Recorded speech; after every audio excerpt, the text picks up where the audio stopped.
খলিফাতুল মুসলিমিন হযরত ওমর রাদিয়াল্লাহু তাআলা আনহুর জামানাতে কুরআনুল কারীম দিয়ে হযরত খলিফাতুল মুসলিমিন রাষ্ট্র পরিচালনা করতেছিলেন। সুন্দর সমাজ তিনি পরিচালনা করতেছিলেন। ইসলামিক নেতারা যারা হয়, কোরআনের নেতা যারাই হয়, তাদের মাথাতে চিন্তা ফিকির একটাই থাকে, সমাজটাকে কেমন করে সুন্দর করা যায়। ভাইরা আমার, খলিফাতুল মুসলিমিন হযরত ওমর রাদিয়াল্লাহু তাআলা আনহুর জামানাতে তিনি রাষ্ট্র পরিচালনা করতেছেন। হঠাৎ করে দুইজন ব্যক্তি একটা যুবককে ধরে নিয়ে আসছেন, রাজ দরবারে ধরে নিয়ে আসার পরে বলছেন, ওগো খলিফাতুল মুসলিমিন, ওগো ওমর রাদিয়াল্লাহু তাআলা আনহু, আপনি বিচার করে দেন, এই যুবকটা আমাদের পিতাকে হত্যা করেছে। জিজ্ঞাসা করা হলো, যুবক কথা কি সত্য? তুমি কি তার পিতাকে হত্যা করেছো? ওই যুবক বলতেছেন, আমিরুল মুমিনিন খলিফাতুল মুসলিমিন, ঘটনাটা সত্য, কিন্তু এই ঘটনাটা একেবারে দুর্ঘটনার সাথে হয়েছে। আমি একটা উট পালতাম, এই উটটাকে আমি অনেক মহব্বত করতাম, অনেক ভালোবাসতাম। এই উটটা ভুলবশত এই ব্যক্তির বাগানের ভিতরে ঢুকে পড়ে যায়। এই ব্যক্তির বাগানে যখন ঢুকছে, এই ব্যক্তিটা একটা পাথর তুলে আমার উটের দিকে নিক্ষেপ করছে। নিক্ষেপ করার সঙ্গে সঙ্গে আমার উটটা জায়গায় ইন্তেকাল করেছে। ব্যথায় যন্ত্রণায় সহ্য না করতে পেরে আমার উটটা জায়গায় মারা গেছে। আসলে তাকে আমি হত্যা করব এমন কোনো আমার নিয়ত ছিল না। আমিও একটা পাথর তুলে তার দিকে নিক্ষেপ করেছি। ঘটনাক্রমে তার মাথাতে আঘাত লাগে, এই ব্যক্তির জায়গাতে তিনি ইন্তেকাল করেন। ওই যুবক বলতেছেন, খলিফাতুল মুসলিমিন, এই ঘটনাটা যেহেতু দুর্ঘটনাবশত হয়ে গেছে, আপনি কি আমাকে ক্ষমা করতে পারেন না? আমাকে কি মাফ করা যায় না?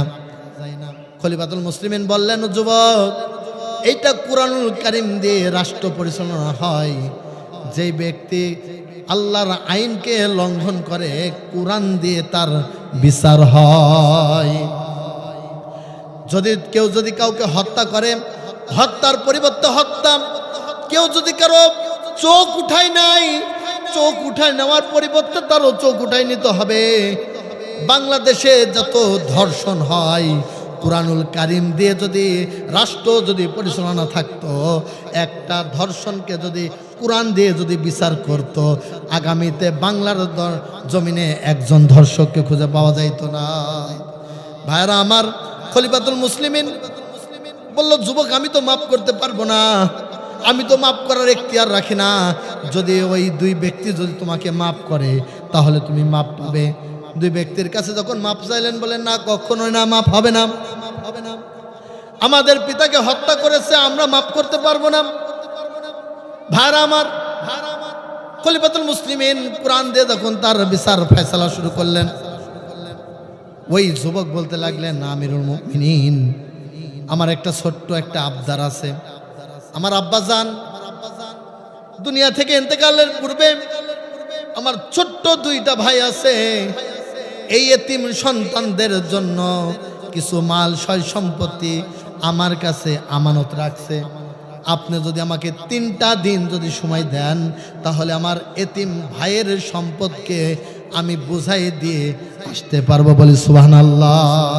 এই জায়গা থেকে একটা শিক্ষা, মুসলমান আজকে মুসলমান হওয়ার পরেও আপন নিজের মায়ের পেটের ভাই এবং বোনদের সম্পদ মেরে খায়, এমন ডাকাত আছে না নাই? হজ করতে যায়, হজে যায়, বোনদের সম্পদ মেরে খায়, ভাইদের সম্পদগুলোকে মেরে খায়, আবার উনি বড় হাজি ভাই বোনদের হক নষ্ট করে ফেলে দেয়। এরপরে খলিফাতুল মুসলিমিন এই যুবককে বললেন, যুবক, এই রাজ দরবারের ভিতরে যদি তোমার কোনো ব্যক্তি যদি তোমার পক্ষে যদি তোমার জামিনদার হয়ে যায়, আমি ছাড় দেব। যদি এই রাজ দরবারের ভিতরে যদি তোমার পক্ষ থেকে কেউ যদি জামিন নেয়, তাহলে আমি তোমাকে ছেড়ে দেব। রাজ দরবারের চতুর্দিকে তাকাতে লাগলেন। হাজার হাজার মানুষ বিচার দেখার জন্য উপস্থিত হয়ে গেছেন। ওই যুবকের পক্ষে কেউ জামিন নিচ্ছেন না। কিছুক্ষণ পর লক্ষ্য করে দেখলেন রাজদরবারের পিছনে থেকে একজনের হাত উঁচু করলেন। লক্ষ্য করে দেখলেন এইটা তো আর কেউ নয়, এটা হলো হযরতে আবু যর গেফারি রাদিয়াল্লাহু তাআলা আনহু, জলিলুল কদর সাহাবী, আল্লাহর নবীজির একজন মুহাব্বতের সাহাবী। তিনি জামিন নিলেন। জামিন নেওয়ার উদ্দেশ্য হলো, দেখেন বুঝেন, যদি এই যুবকটা যদি না আসে তাহলে এই যুবকের পরিবর্তে আবু যর গেফারি রাদিয়াল্লাহু তাআলা আনহুকে হত্যা করা হবে।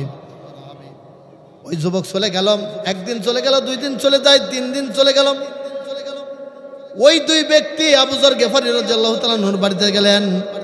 আবু যর গেফারি রাদিয়াল্লাহু তাআলা আনহু তিনি রাজদরবারে চলে গেলেন। যাওয়ার পরে বললেন, আমি মাগরিবের আগ মুহূর্ত পর্যন্ত অপেক্ষা করতে চাই। তিনি মাগরিবের আগ মুহূর্ত পর্যন্ত অপেক্ষা করতে লাগলেন। রাজদরবারে হাজার হাজার মানুষ আজকে চেয়ে আসে, হায় রে হায়, একটা বালকের জন্য, একটা যুবকের জন্য আজকে আল্লাহ নবীজির সাহাবী হযরতে আবু যর গেফারি রাদিয়াল্লাহু তাআলা আনহু তাকে আজকে দুনিয়া থেকে বিদায় নিতে হবে। তিনি লক্ষ্য করে দেখলেন মাগরিবের আগ মুহূর্তে সূর্যটা ডুবু ডুবু ভাব, এমন সময় দেখা যাচ্ছে ওই যুবকটা রাজদরবারের দিকে আস্তে আস্তে আসতেছে। সুবহানাল্লাহ। খলিফাতুল মুসলিমিন অবাক হয়ে তাকিয়ে থাকলেন। যুবক, তুমি জানো এই জায়গাতে আসলে তোমাকে হত্যা করা হবে, তুমি এটা জানো, এরপরেও তুমি কেন রাজদরবারে আবার পুনরায় তুমি ফিরে আসলে? যুবকটা বলতেছেন, খলিফাতুল মুসলিমিন, আমি জানো এমন কোনো ভুল কাজ না করি, আগামীতে যেন মুসলমান দূরে থাক, কোনো কাফের বেঈমানরা যেন বলতে না পারে একজন মুসলমান কথা দিয়েছে আর ওই মুসলমান কথা রাখে নাই। আজকে আমাদের অবস্থা, সকালে কথা দিলে বিকালে নাই। গেফারি রাদিয়াল্লাহু তাআলা আনহুকে বললেন, আবু যর, এই রাজদরবারে হাজার হাজার মানুষ ছিল, কেউ তার পক্ষে জামিন নিল না, তুমি কেন তার পক্ষে জামিন নিলে? আবু যর গেফারি রাদিয়াল্লাহু তাআলা আনহু বললেন, দুনিয়াতে যেন কেউ না বলতে পারে একজন মুসলমানের কাছে সাহায্য চেয়েছে, মুসলমান সাহায্য করে নাই, এই জন্য আমি তাকে সাহায্য করলাম। এরপরে ওই 2 ব্যক্তি বললেন, খলিফাতুল মুসলিমিন, আমরাও ওই যুবককে মাফ করে দিলাম। বলে সুবহানাল্লাহ। বলে তোমরা কেন মাফ করলে? বলে কোনো কাফের মুশরিক যেন না বলতে পারে একজন মুসলমান ক্ষমা চেয়েছে আর মুসলমান হয়ে মুসলমানকে ক্ষমা করে নাই। মানুষের মতন মানুষ হতে হবে।